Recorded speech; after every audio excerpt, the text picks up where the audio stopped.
Hello, everybody. My name is Spencer Walsh. We are back here today on Newsflash. And before we start, obviously, with the show, do want to address some quick, obviously, scheduling realities, I'd like to call them pretty much.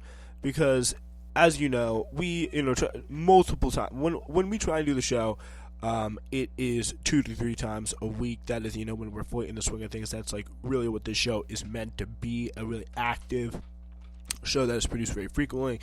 And that obviously has not been the case over the last period of however many months. And, this is really the first kind of recommitted effort that we're going to do, trying to create a schedule of at least shows every Tuesdays and Thursday. So that, with that being said, just wanted to put that out there and let the audience know, whoever may be listening to this episode, thank you so much for doing so. And we hope to see you again next Thursday if you like the next 30-odd minutes.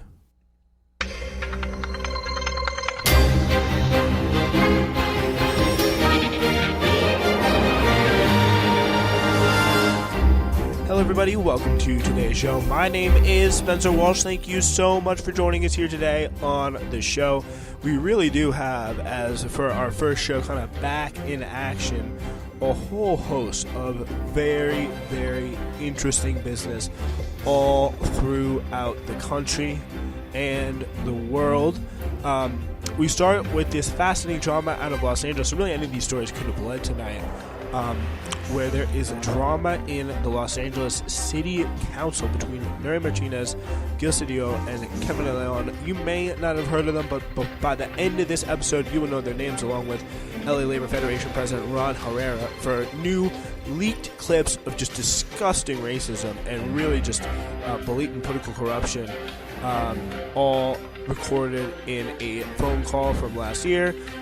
Really just kind of about how they run politics, how they plan to gerrymander left-wing seats out of power, and what one of them thinks about a white council member's adopted black child. That is not something that is very pretty, to say the least. Also, a former Starbucks worker has confessed to the NLRB that he was ordered to punish pro-union workers by the bosses. David Almond is his name. I don't know if that's exactly how you say it. Meanwhile, at the IMF, the worst is yet to come, they say, as the severe global recession is apparently on the horizon. We'll break that down. And Saudi Arabia's new election interference at the pump. This is a brand new Newsflash. Thank you so much for joining us here today. All right, so we're starting with this really kind of blockbuster stuff at the top.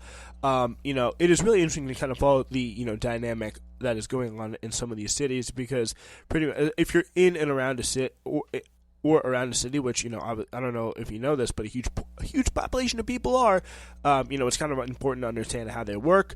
Because, obviously they're, mostly democratic institutions for, the most part. They're going to be, liberal as a subset, but a lot of times you have these kind of two parts, this big divide in the Democratic Party between kind of more establishment figures, and these can come in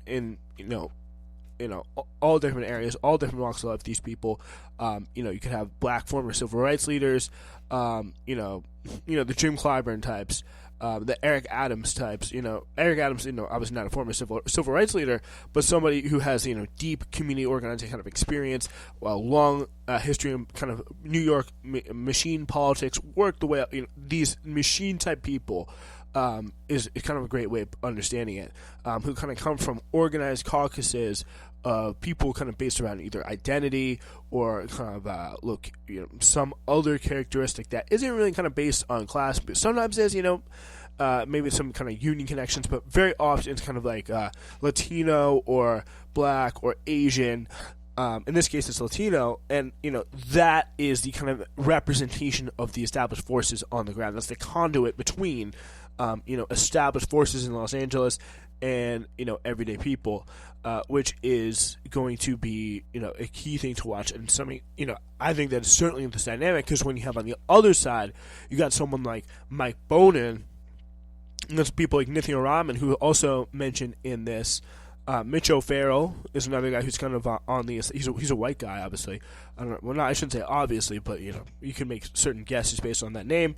But it's clear that there is a kind of divide based along it's a generational divide, because in the city there's races, there's all different types of races on both sides, because it's a city, and it's really what it is a generational divide between people who are have come up under the current status quo and very much love the current forms of institutional politics, and people who really want to see a change.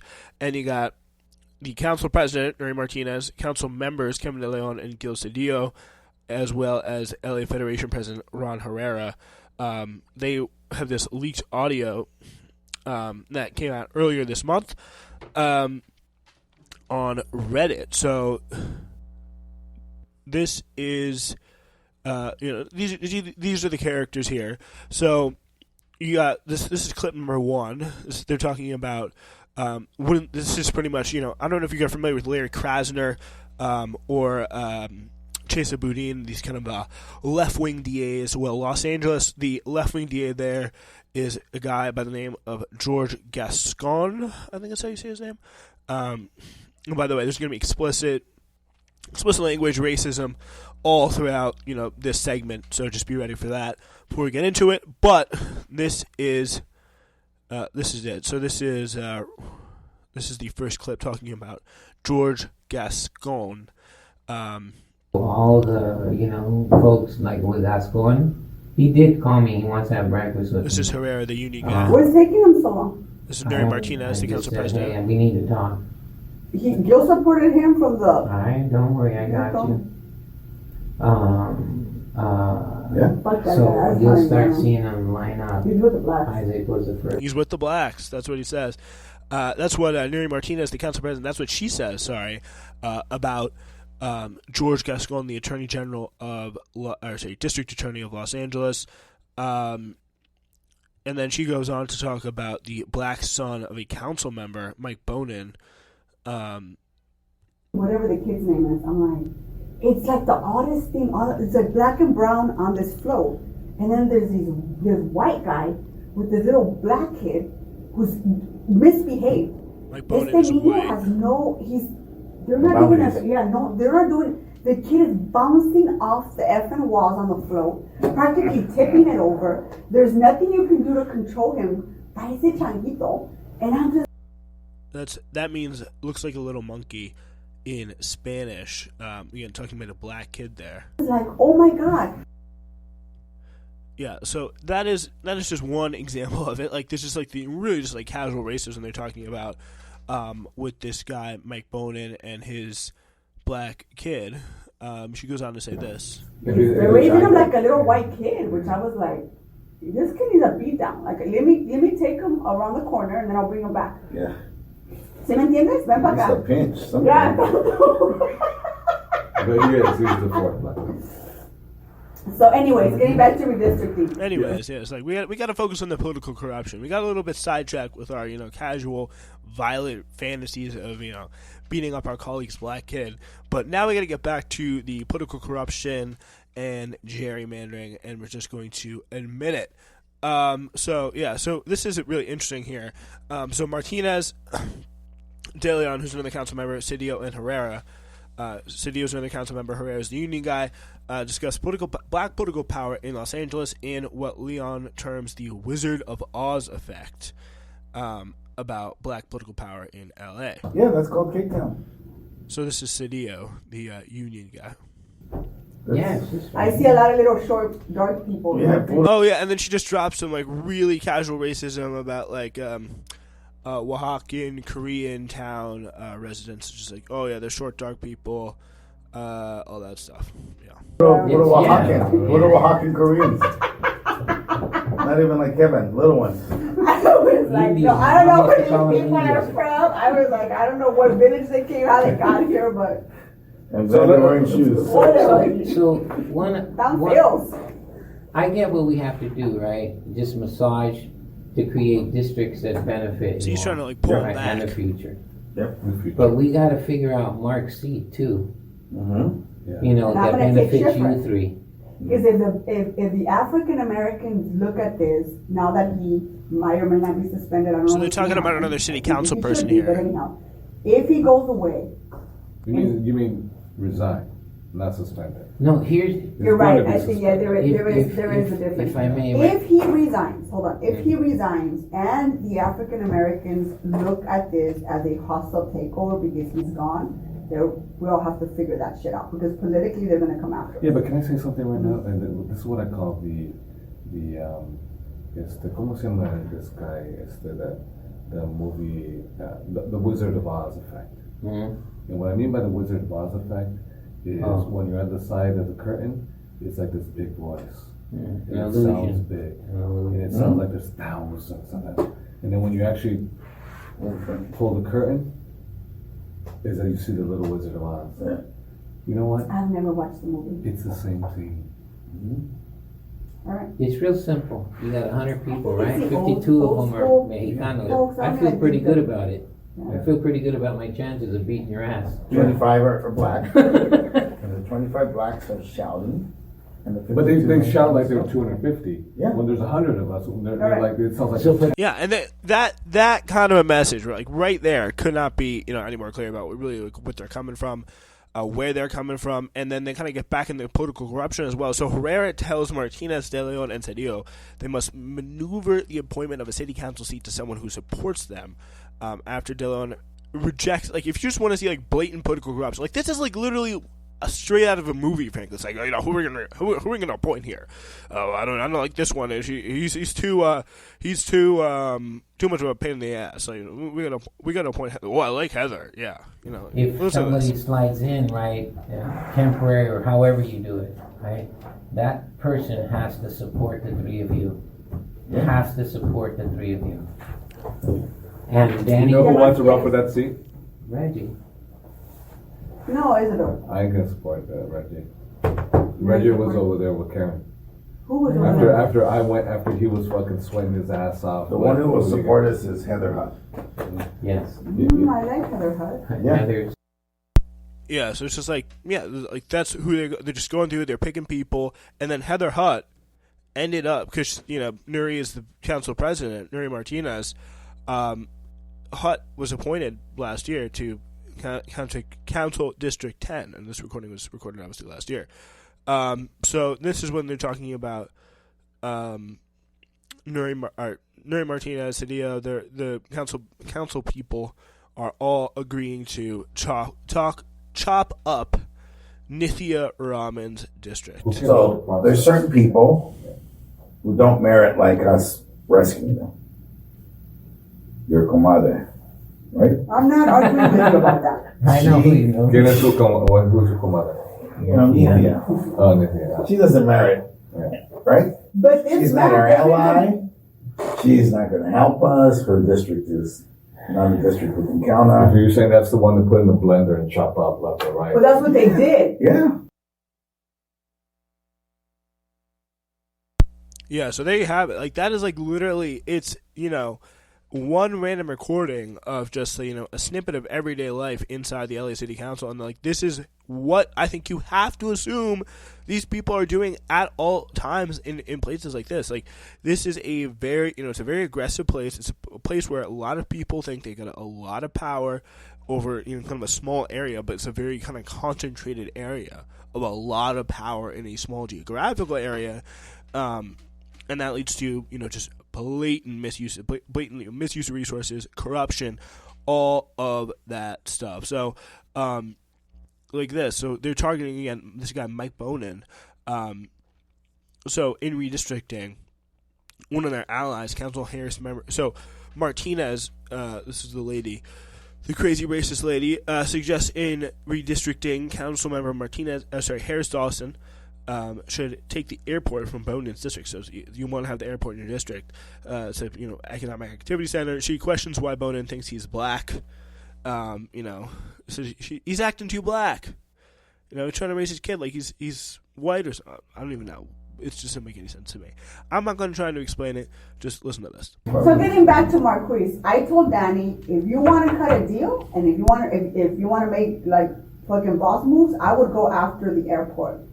He goes, fuck, I love that idea. I said, tell Marquise. So Go don't take it from his friend. don't go after. Leave him alone. Yeah. Go get the airport from his fucking little brother, that little bitch Bonnet. How many different black people? Yeah, Marquise is on the council. I said, Bonnet thinks he's fucking black. That guy don't think he's black. I go, he thinks he's black. I told her the same thing. Yep, there you go. That is, some really, really brutal stuff. And, a lot of people, like Latino figures, Latino leaders were just, like, coming out. They were just outraged by some of this stuff. Because it's, like, it's tough. Spend all this work doing time with all this stuff. Here's another one. So Cedillo says he's happy with the redistricting map K.25.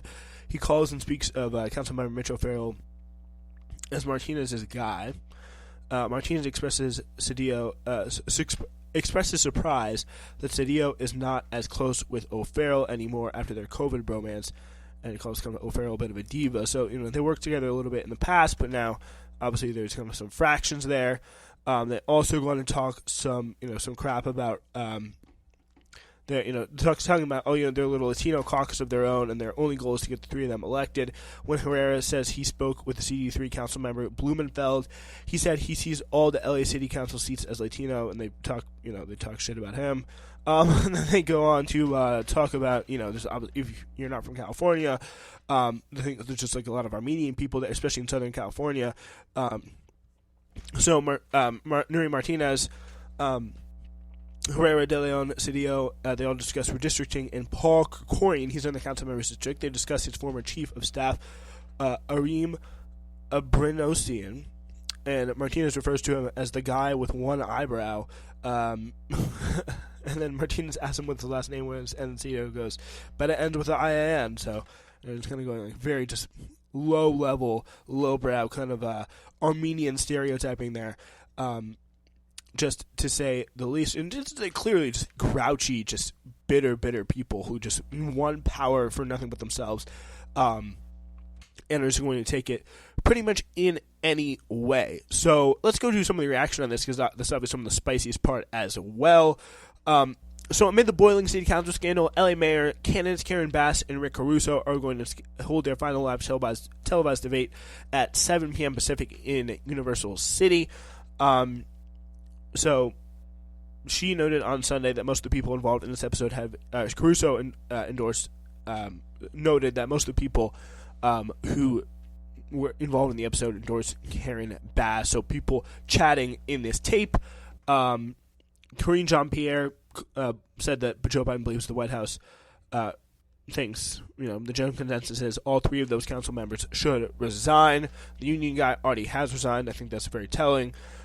Members of the LA City Council could censure their colleagues, though, who were heard in a LA leaked recording that included racist and disparaging remarks, but they almost certainly could not remove them from office. So some politicians and advocates have called for three members, Nuri Martinez, Gil Cedillo, and Kevin De Leon, to resign. None of the three had stepped down as of Tuesday afternoon. So they're pretty much, I think, for some reason, I don't know what their calculation is on this. I don't know why. I'm not obviously familiar with the intricacies of LA politics to know why they think they can ride it out, and what the benefit of it is, to think that they can just kind of hang out in their districts for whatever the next election period is. Are they confident they'll even win, or they just know they're going to lose? I don't know.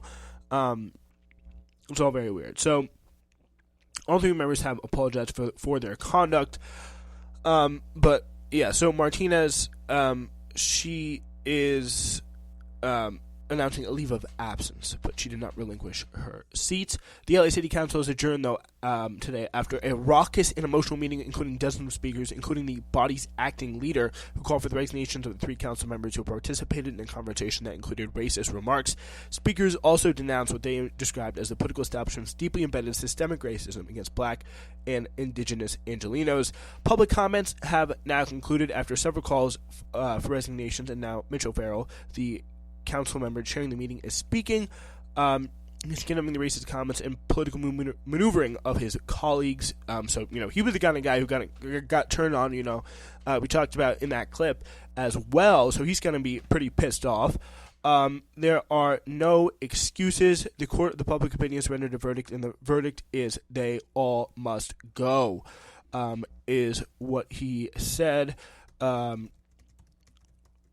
I think, he's probably right about that. And just for the sake of any kind of, really for the sake of any kind of actual success, I think it is fair to say Nithya Ram is really probably the biggest left-wing member on the city council, but there's a challenger, Hugo Soto Martinez, against Mitch Farrell, but that political maneuvering, I think, exposed in the open. I think the idea that someone like a guy like Mitch Farrell doesn't do that kind of shit is frankly a little bit ridiculous. But it is really, really tough. But I think this is really interesting. This is Mike Bonin. This is the guy whose kid it was, who was talked about like that. But man, I am still trying to wrap my head around everything that was said and everything that is happening. My husband and I are both raw and angry and heartbroken and sick. And I take a lot of hits, and hell, I know I practically invite a bunch of them. But my son, man, that makes my soul bleed, and it makes my temper burn, and I know I'm not alone, because Los Angeles has spoken, and it feels the same way. I know that I can never really know or comprehend or feel the weight of the daily relentless racism, anti-black racism that my son is going to face. But man, I know the fire that you feel when someone tries to destroy Black Boy Joy. There are a lot of people who are now asking for forgiveness. And asking for forgiveness is a good first step, but, well, it's a second step, because first you must resign and then ask for forgiveness. Yeah, so there you have it. This guy, it's very, very interesting to see that, he's definitely, I think, someone who's on the left. He's more endorsed by, I'm looking at his endorsements now, he's endorsed by someone like Kenneth Mejia, Hugo Soto Martinez, Karen Bass, mayoral candidate. These are the people that he's endorsing. So that kind of shows you where his political, the fact that they're together just shows, this isn't this kind of targeting both on so many different lines in a really awful, awful way. I think it was. We'll stop Eric Adams there, but I think a really, really kind of an interesting thing to see. Many speakers at this long contentious city council meeting have called for a deeper look into the policies shaped by 3 members who participated in this racist conversation. Vernine Mincy told the council she wants an investigation into all decisions that affected black people. She said that the decisions of the council have resulted in the widespread displacement of black people who have been priced out of historically black communities.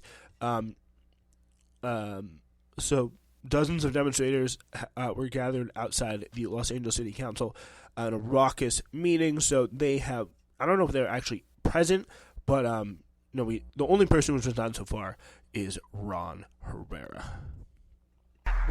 My name is Spencer Walsh. This is the Spencer Walsh Radio Network, and if you're listening to one of our podcasts, whether it's Newsflash, Hidden History, The Spencer Walsh Show, or something else, ladies and gentlemen, we have one simple request of you. Please be sure to rate us, subscribe to us if you like us, and leave us a comment, because just like all of you, sometimes we need that feedback in our lives, good or bad. We want to hear what you have to say. So please do those steps. Make SWR and content better. And thank you so much for listening.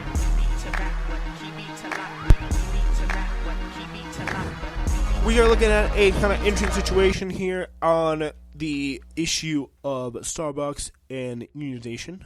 So a former manager of several Starbucks stores in Buffalo, New York, told the National Labor Relations Board that corporate representatives ordered him to retaliate against workers who supported the unionization efforts. Really interesting, flashing case here that is probably about, as clear as any, an example of the brutality. Again, I think the theme of the show is just people, a lot of our kind of theories about the way the world, what happens behind closed doors and, what's really going on is just being proven correct. Because first off, you just have these council members meeting up with this, kind of union power broker and kind of slimy guy, business unionist, somebody who's just like really just not in control or not in contact with all, just really in it for himself, politicians in it for themselves, and just on tape, racist, corrupt, incompetent, probably all too competent, really, for the people who were affected, but just really deciding just to carve up these districts, saying these awful things about minorities who, just breaking decades of trust and, hard work in LA, that really, it turned out now was just all fake. And then, you have this situation where so many people have been saying for so long on the left wing to just blank looks from the people in power because, they generally, they don't care. They know what's happening. They just don't care about it because they think it's, a good thing and they want to encourage it. They want to see more of it. Just blatant union busting, blatant, retaliation. And, it goes to various lengths. It can go from, docking, pay, intimidation, firing, all the way to, literally following someone home, learning about what their family does. Like, this has happened before in the last few years in America. Like, this is a reality for, workers all over the country who dare to step out of line. The NLRB has just been the first real kind of the first real attempt, the first real push at any kind of step in the right direction under Joe Biden, because there has actually been some sort of, it's been nowhere near enough, but, relative to any other president, it has been, I would say, better. It kind of gives you a little bit of a hard side to say, and it's tough to say sometimes, but it has been better than pretty much any other president I could think of. So David Allman, who he until January managed several stores in the Buffalo area, where the pro-labor push among Starbucks workers across the U.S. began in 2021, told the NLRB in a sworn testimony in August that the company had provided him with a list of pro-union employees and told him to find reasons to reprimand or penalize them. Just say, get them out of here. Like, just straight, give me like literally the naughty list, and just just get rid of these people. Make it so they either want to quit or you can fire them. Which is really insane. And it's just like, you wouldn't even if I were to kind of try and guess how it would happen behind closed doors, I wouldn't guess this blatant. But the fact that he's coming out and saying this is incredibly, incredibly brave. According to a transcript of Allman's testimony, he said this to the NLRB, sworn testimony back in August, they obtained through a FOIA Act in Bloomberg, by Bloomberg. This was reported, and it really is just absolutely incredible. Like, the thing is, we know it's out there now. Like, the thing is, are we going to be able to do anything about it? Because we've seen this trend happen time and time again. We got these things are coming out there now. They're becoming more and more popular. And the things about really how corrupt and blatantly problematic our world is, like, they're just being exposed and put out there really, really clearly. But the question is, is there the institutional power to do anything about it? Is Joe Biden going to be able to step in and really punish this company? Are they going to be able to boost the union? Are they going to be able, or not just, when I say boost the union, is literally just allow it to function in a fair environment, allow them to just make their case in a fair way. So the list provided to Allman included workers that the company had determined support the unionization campaign, which has now spread from Buffalo to 330 stores in 38 states, with 248 stores so far voting in favor of joining a union. The company asked him to follow one worker who had been seen holding a pro-union sign and told him to make sure a manager was present in his stores at all times to discourage employees from talking about the campaign. A spokesperson for the company denied Allman's allegation in a statement emailed to Bloomberg. Starbucks has been accused of illegally retaliating against pro-union workers by the NLRB. Starbucks Workers United, and the independent union formed by its employees, has filed complaints with the board alleging that the company unlawfully fired more than 80 union supporters. Now they've got one guy saying, "Yeah, I helped do it." It's real. So there you go. That is definitely quite blatant. Here's another thing that is quite blatant. The IMF on Tuesday became the latest prominent global institution to warn that the world economy is barreling towards a potentially devastating recession as central banks aggressively raise interest rates, Russia's war in Ukraine rages, and pandemic-induced supply chain disruptions persist. In its new World Economic Outlook report, the IMF lowered the global growth forecast for next year in the face of myriad steep challenges, and when the worst is yet to come for many countries as a strong U.S. dollar worsens debt burdens and cost of living crises in developing nations. So, we think we may have it bad here with our, it's almost $4 a gallon for gas. No, developing world, the people are still trying to pay debts back to us, to the IMF, to the people who are writing these reports and controlling the global economy. They're having it much, much worse. So, risk to the outlook remain unusually large and to the downside. The report states the monetary policy could miscalculate the right stance to reduce inflation. More energy and food price shocks might cause inflation to persist for longer. AKA, I think it's very likely to happen here. Global tightening financial conditions may trigger widespread emerging market debt distress. So pretty much saying, global tightening and financial conditions, it's going to be harder to pay back your debts.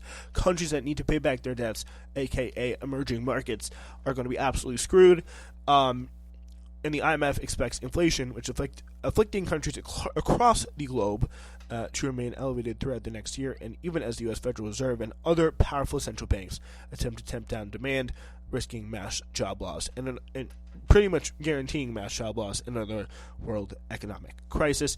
Pierre-Olivier Gourinchas, the IMF's director of research, cautioned in a blog post Tuesday that central banks could hurl the global economy into an unnecessarily severe recession if they go too far with interest rate increases, echoing a concern voiced in recent weeks by the World Bank, UN, and progressive economists. So you got people saying the UN, you're finally getting to where Newsflash has been, months and months ago. You can check out all the episodes, before we went off, stopped publishing, which has been for quite a while now. It is getting pretty, it's getting pretty obvious. All right, so that is a bit of an update on where we are now on that front. It's not good at all. It's in common dreams. Let's go to our last story here in The Intercept. King Klippenstein on this one, when just 1 month before the midterm elections, Saudi Arabia announced it would be slashing oil production by 2 million barrels a day. The White House officials called it a hostile act and said the administration was reevaluating its Saudi relationship. It's really kind of a remarkable situation. You got a administration that has previously, just a month or two ago, been really close to just, kissing MBS's ring, going essentially on a, clear ass-kissing trip all the way to Riyadh, and only to just get laughed out of the room by MBS. And they knew it was coming then. It's been clear several times this is happening, and clear many, many years the Saudis just don't respect Joe Biden. Or the Democrats, they only respect Trump because they think they can just financially they don't respect him. They just know they got Jared Kushner kind of by the balls, and they'll just do whatever, because he just wants to sell his really dumb building that he bought right before all. He bought this he just bought this building in Central Fifth Avenue, I think it's somewhere in New York, that's a really nice building that just lost all value immediately after he bought it, and it's worth way less now than when he bought it, so now he just has to work to get it back, and many people think he's doing that through just making deals with the Saudis, and just influencing foreign policy and just doing it just on their behalf, which is probably true. Anyway, so Saudi Arabia announced it would be slashing this oil production, and it was kind of the bellicose language officialdom virtually never uses to describe the oil-rich monarchy whose vast wealth has brought enormous influence in Washington. Congressional Democrats facing re-election amid soaring gas prices were similarly incensed. Capitol Hill usually will trot out bloodless language of deep concern in response to the kingdom's myriad human rights abuses, but this time congressional Democrats struck back, vowing to block weapons sales and even take unprecedented steps of introducing steps to introducing legislation to withdraw U.S. troops in Saudi Arabia and the UAE. The bill sponsors linked their efforts to the war in Ukraine, pointing out how keeping oil prices high results in the windfall of profit to bankroll Russian President Vladimir Putin's bloody invasion. So, they're literally, even after we begged them, even after Joe Biden has visited them so many times with hat in hand, they are still utterly content to just go and just be like, you know what, we want to work with Russia. We don't care about what the U.S. wants. We want to work with Russia and help them finance their invasion of Ukraine. Why? Because we can better manipulate the oil markets and have more power, because that's who they are. So experts pointed to the price hikes as another geopolitical move. They said it was a foray by Saudi's de facto ruler, Crown Prince Mohammed bin Salman, or MBS, into U.S. electoral politics, a move dominated by the Saudi-dominated oil cartel OPEC against President Joe Biden in favor of Donald Trump, kind of clearing the way for him and the Republicans to gain back power in 2022, slow down Biden, and see the way for the big man to come back in 2024. So the Saudis working to get Trump elected from MAGA Republicans to win the midterms, says Bruce Rydell of Brookings. Oil prices affect not just the price of the pump, but the cost of virtually everything in the fossil fuel dependent economy, and are a major driver of inflation. So this is really kind of the crux of the relationship, as reported by Ken Clipstein in the Intercept here. So MBS's affinity for Trump is hardly a secret. Trump broke with the presidential tradition by paying his first foreign visit to Saudi Arabia's capital, where he inked a $350 billion weapons sale to the autocracy. He also repeatedly defended MBS amid reporting, including by his own CIA, the Crown Prince had ordered the murder of the Washington Post journalist Jamal Khashoggi. I saved his ass, Trump reportedly said. I was able to get Congress to leave him alone, referring to the 3 times he vetoed congressional resolutions blocking billions in weapons sales to the Saudis. They did, went on his knees for MBS. The cozy relationship between Trump circles and Saudis persisted after Trump left office. Just 6 months after leaving the White House, Jared Kushner and Trump's son-in-law and the former top White House advisor won a $2 billion investment from the Saudi sovereign wealth fund at the request of MBS, who overrode the objections of Saudi officials. Kushner would later flaunt his influence with the Saudis in a pitch to investors for his investment from Affinity Partners, according to a pitch deck obtained by The Intercept in April.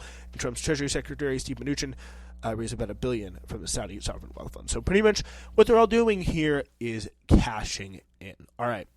That's all the time I got for you today. Great to be back. We'll try and get one out for you there on Thursday. It's Newsflash.